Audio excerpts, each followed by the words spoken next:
Hey all, today I've got a very highly requested video for you guys. I'm going to be giving you the best financial/investing advice for teenagers and those around the age of 18. Why 18 and not much younger?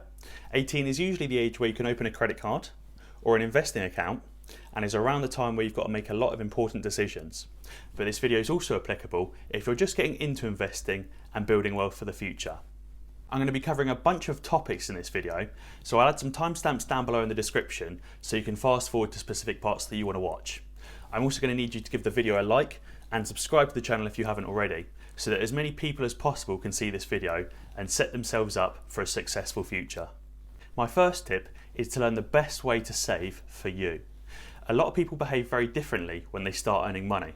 Some people find it very easy to save money, but some people really struggle to save and can't help but spend. I myself find it quite easy to save, so I just have one bank account, my salary comes in and my expenses go out.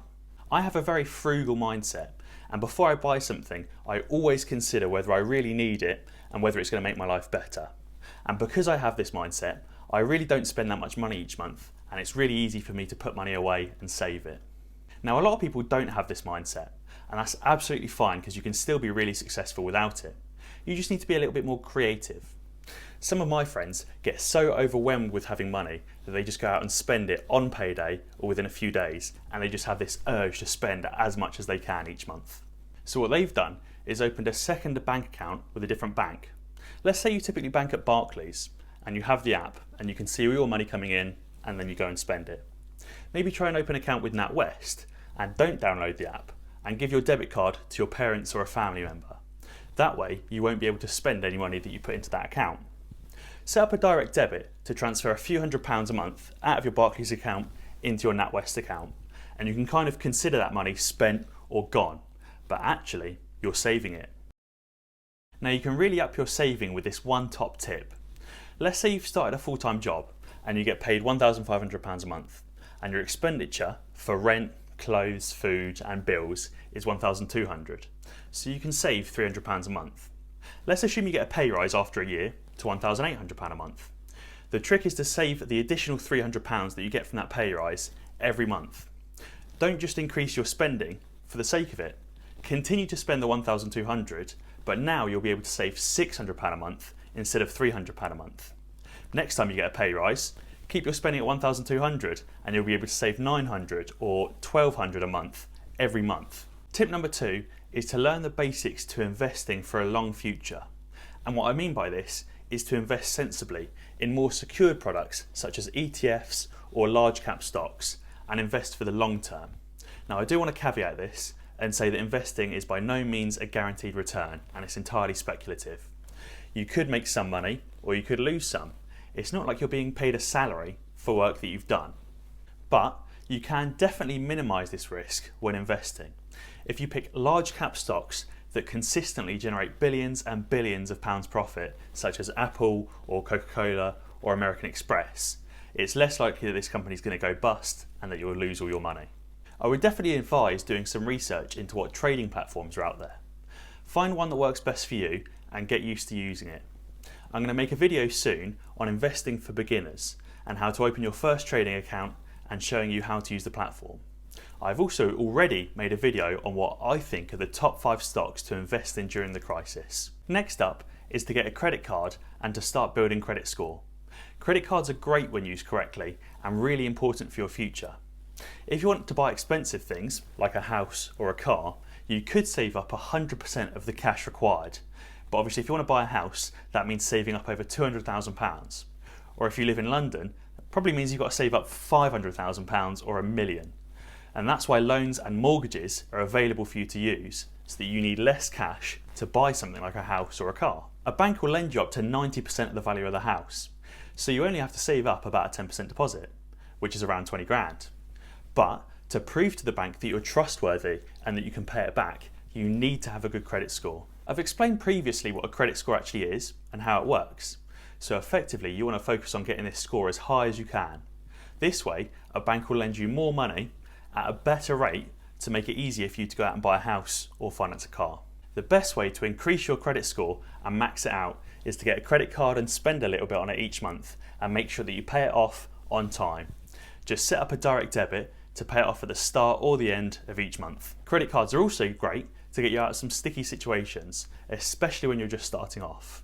Let's say you're 17 or 18 and you've just got a job. You're earning some money. It's not a whole lot, but you're earning some money. Your car just broke and you don't have enough money and it's 2 weeks until payday. You could wait the 2 weeks and just take your bike to work every day and then pay for it. Or you could get your car repaired on the same day, pay for it on the credit card, and just make sure you pay off the credit card at the end of the month on time. Tip number 4 is to stay out of expensive debt. Some debt, like low interest rate mortgage debt at 2 to 4% on a rental property, or a low interest business loan at 4 to 5%, is great debt, and it will help propel you to success by allowing you to leverage the money that you currently have to make bigger returns. But some debt, like high interest rate credit card debt at 30 to 40%, or payday loans over 200%, are terrible because they can absolutely cripple you. The interest rates are so high that they're almost impossible to pay off, and you end up paying many times over what the loan even was in the first place to repay it. If you get a payday loan of 200 quid, you might have to repay over 6 or 7 or 800 quid if you take it out for a year. Now, I know that I said credit cards are great, and they absolutely are if you use them correctly. If you pay off your credit card on time each month, you don't incur any interest at all. But if you miss a payment, or you forget to make a payment for a month or two, then you start incurring interest really quickly. So basically, don't forget to pay off your credit card. By staying out of high interest debt, you'll be able to save more money, as obviously you won't need to pay off the interest. If you typically take out loans to buy things, it means you probably can't buy them in the future, and you probably need to review your mindset a bit. If you focus on becoming more frugal and spending less, you'll be able to be more successful because you'll be able to save more money and invest for the future. If you've enjoyed the video so far, let me know in the comments below your top tips for saving and investing, or any advice that you'll give yourself if you're 18 again. Tip number 5 is to plan your future. And by that, I mean have a think about whether you want to get a job or an apprenticeship or go to uni. And I'm not saying either of these are wrong, I would just say have a think financially about what's the best for you. For example, let's take accounting. On one hand, you could do 3 years of uni and a 3-year professional course. You get 3 years of salary and 3 years of debt. Not too bad, right? But you could also do an apprenticeship, which is a 5-year professional course where you get 5 years of salary and 0 years of debt. Now, from a financial standpoint, the apprenticeship is a whole lot better, and it's also a year quicker. And it also won't hold you back in the future from working at a bigger firm or a smaller firm. And it also won't hold you back from getting any kind of promotion, because with an apprenticeship you can reach any level in an accounting firm. But alternatively, if you wanted to become a surgeon, you would have to go to uni and you would have to sit professional exams. So in that situation, it's definitely wise to go to university. I'm just saying, don't narrow your options to having to get a job or having to go to university. Pick what's best for you in your specific circumstance. It might well be better to get an apprenticeship and a job, or it might definitely be better to go to university. Now, there are other things to consider as well, not just finances. But on this channel, I talk about property investing and investing in general. There's another tip coming up later in the video on this topic. My next tip, number 6, is to consider starting a business when you have little risk. So what exactly do I mean by this? When you're 18, you probably don't have a family to care for. You probably don't have a wife that can't work because she's got to look after 3 kids. You probably don't have 3 kids to feed and clothe. You probably don't have a mortgage to pay for, and you probably don't have 2 cars to pay for as well. So this means that when you're 18, you could start a business, try it for a little while, and if it doesn't work, so what? You've lost a few £100s or a few £1,000s, you move back in with mum and dad for a while, and you try again. But obviously if you're older and you've got a family, then there's a lot more at stake and there's a lot more to risk. You lose the house, you lose the cars, your kids go hungry. It's not great. But there are some people out there that thrive when the risk of failure is so high. There are some people out there that say, I couldn't fail.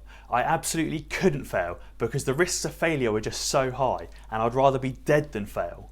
And that's a great mindset to have, but it's unfair when there's other people at stake as well. You wouldn't want to put your kids' lives at stake and their futures at stake just to earn a little bit more money. So take the opportunity while you can and start a business when you're 18. Give it a shot. You never know what might happen. You might fail. So what? Just try again. If you've made it this far in the video, be sure to subscribe to the channel and hit the like button. That really helps out with the YouTube algorithm and helps my video get seen by more people. And now my seventh and most important tip is just to have fun. Not everything revolves around money at the end of the day. Maybe you want to go to uni just for the social aspect of it, and that's absolutely fine. Maybe you want to buy a car and not save every single penny, and that's absolutely fine as well.